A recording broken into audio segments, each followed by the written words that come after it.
Welcome to the very first episode of the Trisha and Dan Road Show. In this week's episode we are heading to Wexford. Wexford is a town in southeast Ireland at the mouth of the River Slaney.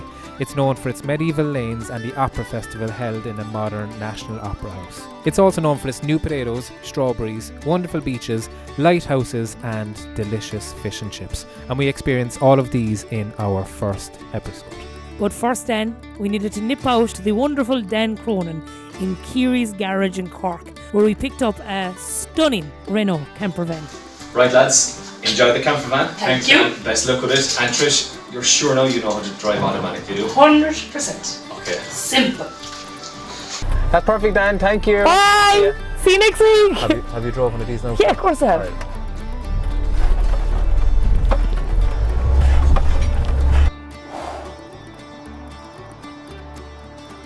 And off we struck for County Wexford.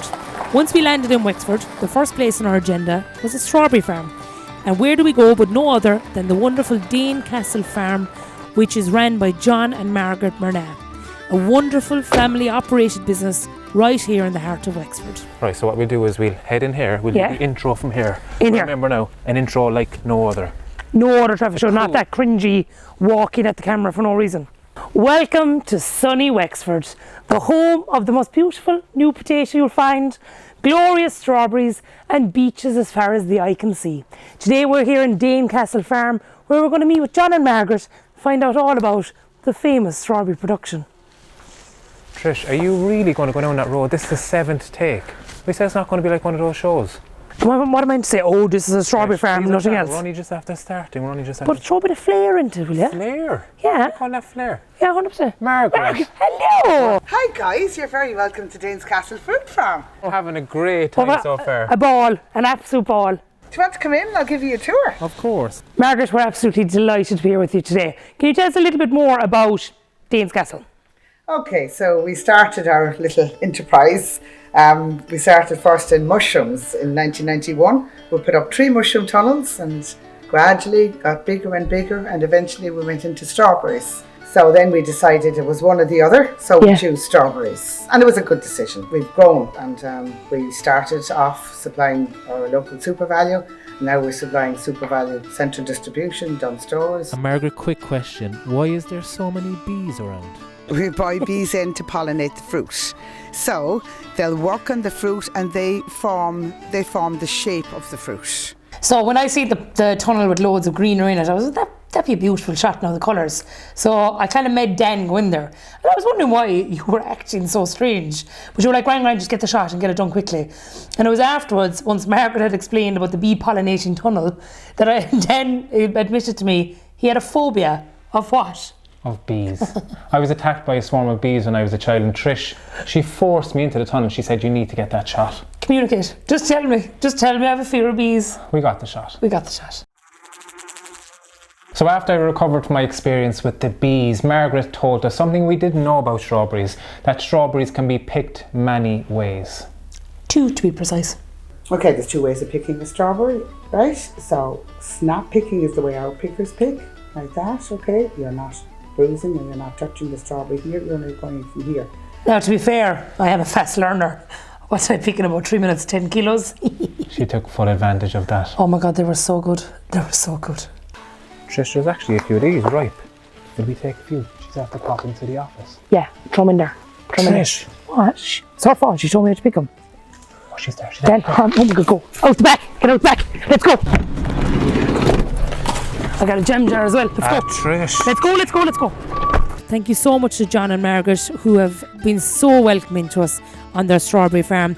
This is a family business with the last 20 years, and as Margaret said herself, it has grown from 3 mushroom tunnels to this. So if you see a punnet of the Danes Castle Farm in any supermarket, please pick them up. They were such a lovely family. So nice, so welcoming, and bringing us on a tour of the farm. They were so sweet. What the hell are you going to do with all those strawberries? Oh, don't worry, I have a plan for those. Next up, we are heading to Hook Lighthouse, the oldest operational lighthouse in the world. Voted one of Ireland's favourite attractions, Hook Lighthouse in Wexford is truly one of a kind.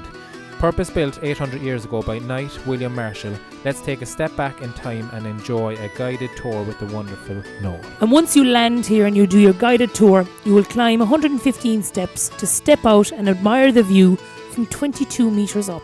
Aren't you afraid of heights? Petrified. Stop number 2 of the day, Hook Lighthouse. We have arrived. Thank you.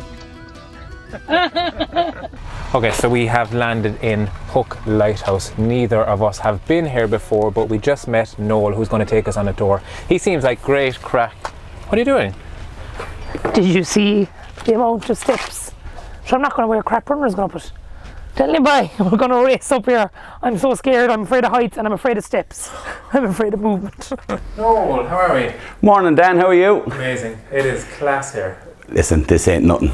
Wait till I take you guys outside and you'll appreciate the real view.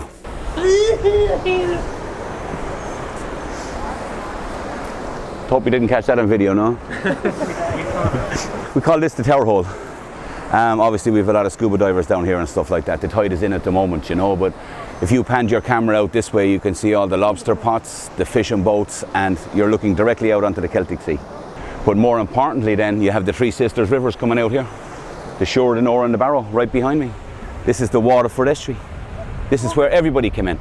The Vikings, the Celts, you know, everybody came in, and Trisha as well. You know what I mean? So that, you're all here, you know.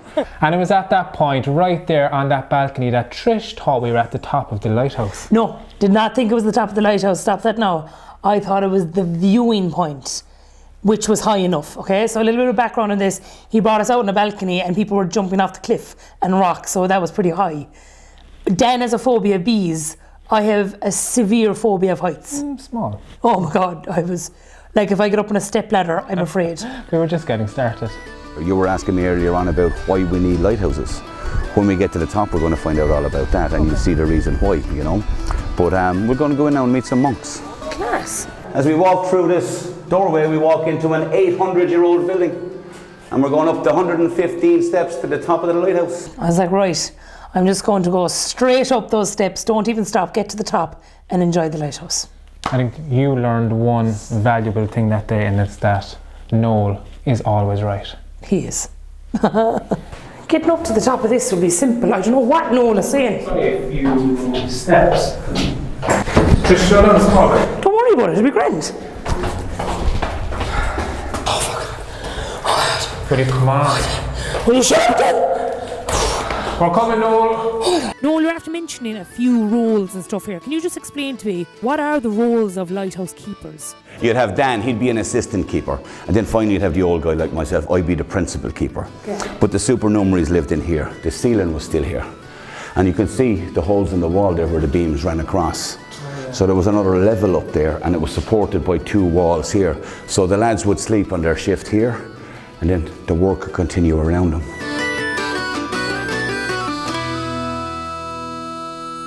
Trisha and Dan, welcome to the monastery level. Again, you have your medieval architecture, your doorways. That's the second toilet, by the way. Oh, very good. Connected 2 flights down, you know. The paraffin oil, which was stored here, you know, and it was pumped up the outside of the building. But this is also where we have our concerts.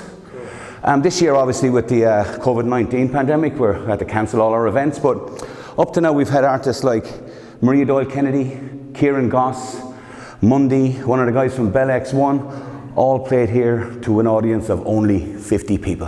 And I think on watching that part back, Noel was clearly hinting at something. It couldn't have been more obvious. Like, Noel was clearly hinting that he was a podcast fanatic. I'd say he listens every single week. I'd say that it's a man who never stops, absorbs podcasts.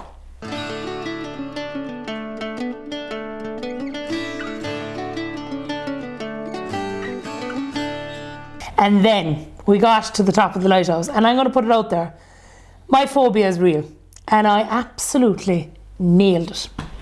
Nailed it? Yeah. I don't think you've seen the clip yet. Roll it. Oh.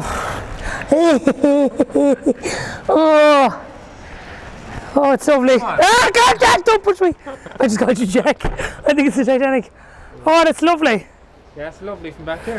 I can't. Trisha, come on over here to me. Hey. Yeah, you nailed it. there might have been a small struggle. So Trisha and Dan, you're very welcome up to 22 metres. Dan, don't go there. This is as far up as we go now.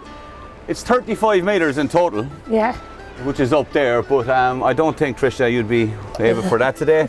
Try not to get sick on my lighthouse, No. please, or our lighthouse and stuff like that. Trisha's afraid of heights, lads, and I have to say, a little round of applause here because she done very well.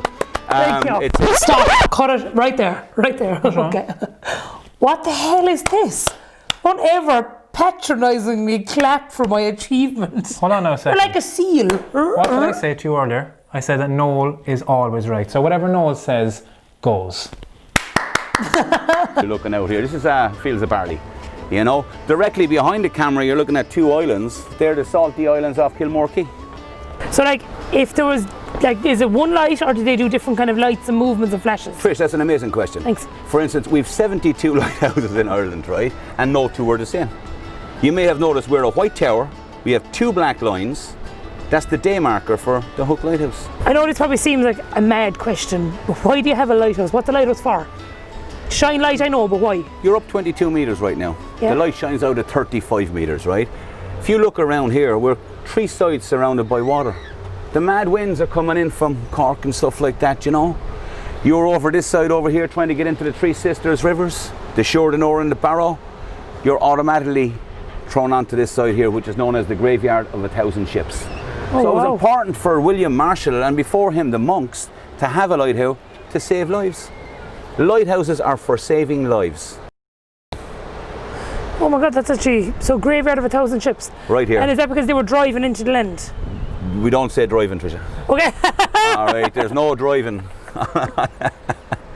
Thanks, William Noel. Trisha, it was lovely meeting you. Absolute pleasure. Dan, it's been a pleasure. Thank you. Thank you. See you later, lads. Oh, they're lovely lads, but I still have no idea what a podcast is. Welcome back to the sunny southeast of the glorious Stop, Wex. Please, not like that. Just remember, crack. Just crack. No flair. Yeah, exactly. Single-handedly, the best lighthouse I have ever been in my entire life. There you go. That's the only lighthouse you've ever been in your whole life. Sure, they don't need to know that. True. Noel was the best tour guide I've ever come across in my whole life. He's the only tour guide you've ever come across. You told me that. Oh yeah, true. So that was Hook Lighthouse. Trish, what do you think? 10 out of 10. And honestly, it was just, I normally wouldn't be one for tours. I find them quite boring. This was totally different. This was fun. This was an actual experience. Yeah, I think so too. I think it was, Noel really made an experience for us, from the warm welcome to the crack that we had in the lighthouse. Noel was amazing. We'll send you that tenner in the post. And if anyone's wondering about like the steps, in fairness, the way they do it, they break them up really well, that you don't feel like you're going up that amount of steps. They break them up into different little rooms. And if you're going to the cafe, the open crab sandwich. It just genuinely, I thought the whole experience, That's cool. they nailed it. Well done, lads.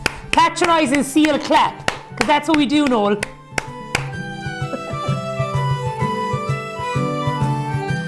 I definitely didn't need to book it, did I? That was class. Sorry, So where nice. to? Kilmore Quay. Kilmore Quay. What time we booked in? I didn't bother booking it. You wouldn't need to book that kind of thing. Sure, why would you? Don't worry about it. I don't think you need to book it anyway. I'm fairly confident. Kilmore Quay is a fishing village near Kilmore, and it's the place I've been looking forward to for so long. It is where you get the boats out to salty islands to view the puffins. I'm so excited. Maybe in hindsight, I should have booked them. Should have. You didn't think it'd be booked out, no? The Salty Islands was the one thing I wanted to do in Wexford.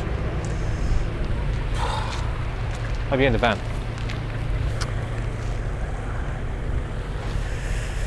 Okay, if you are coming to Wexford and you want to go from Kilmore Quay out to the Salty Islands, 100% book it. Like, don't even risk it. Dan is a little bit upset, but what I'll do is I'll bring him to the Salty Chipper instead, and that'll cheer him up. They're meant to be unreal. So when we announced that we were going to Kilmore Quay, I think every single person told us that we needed to visit the little Salty Chipper, and we can see why. Now, if you are very hungry, you're going to have to queue a little bit. So make sure, just before an hour before the hunger hits, start queuing up. Wish I knew that. It is 100% worth a visit. Oh my lord. Now, are you happy now? It's perfect. Isn't it? Every cloud is a silver lining. You don't go to the Salty Islands, but you get salty chips. Too soon. Too soon. So yeah, Trish, the salty islands.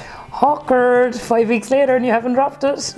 Never forget. Never forget. I think you guys will notice that this could be a running theme over the next number of episodes. But in my defence, we're in a camper van, and when you're in a camper van, you have the freedom to move wherever you like. So booking things shouldn't be a preference. It's still not working. I think you still know feel as the much tension. as I do. That doesn't make sense. Well, it was difficult. I didn't have enough phone credit. I don't know. And Kilmore Quay is gorgeous and all, but I think at that point I was a small bit hangry. Just a smidgen. Kilmore Quay, and I know I'm going to say this for a lot of things, but it was one of my favourite parts because I think it was just so simple. Like, as in, we got a bag of fresh fish and chips. There was fishermen in and out of their boats.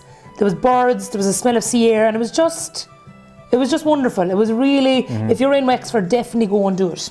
And we both said this, Trish, the people of Wexford, absolutely amazing. So friendly, so proud of where they come from. A pleasure. Yeah, they were unreal. Fair play to you, lads. Right, that's cut. What do you really think of them? No, I actually thought they were lovely. Oh, did you? Yeah. Oh. You can be the Simon Cole of this episode. Okay, that's perfect. Oh, big smiles now, big smiles. We're starting, right? Yeah. Ready? Okay, Wexford, you were amazing. That is all the activities done for the day. But, of course, there's one final curveball. Guess who it's from? So we're currently struggling to find our accommodation. Yes, we're in the camper van, but I need a very specific location because, as a chef, I always thought that if I boiled spuds in actual seawater, it would be unbelievable. So, Wexford, you are full of new spuds and you're full of seawater, so why not? Let's go find a very specific location where we can drive nearly on the beach with no sand dunes. Okay? Will you think it'll work? Yeah. I thought this was going to be crack. You'll have to turn it into an awful diva. I can see your crack.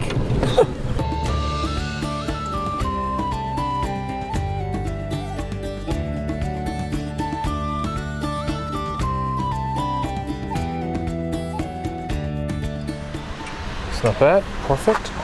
Trish, trying to go get your seawater? Woohoo! Come on, get Let's your go. I think about 15 years ago I was like, I would love to get some seawater and boil some spuds because I think it will change the taste. Will they turn like seaweedy? Will they turn like salsify? What is it going to be? And I'm just so excited. I hope it works because I actually think Dan thinks I'm bananas. Spuds and seawater, there's no way. She's been harping on about this idea for the last 4 or 5 weeks and I really don't think it's going to work now. My job is to make sure the roof is rose up enough so Trish can stand while she's cooking. How the hell do I... Aha. Perfect. Oh, my flip-flop!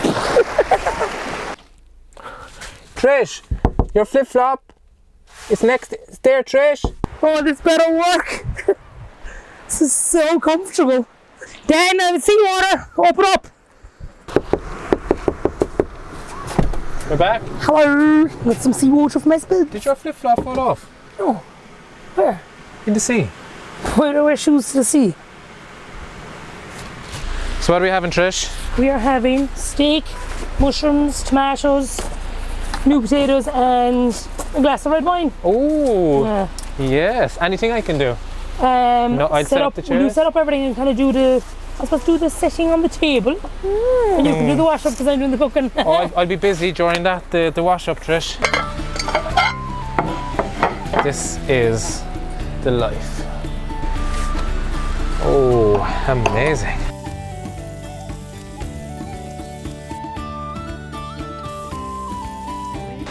Oh my god.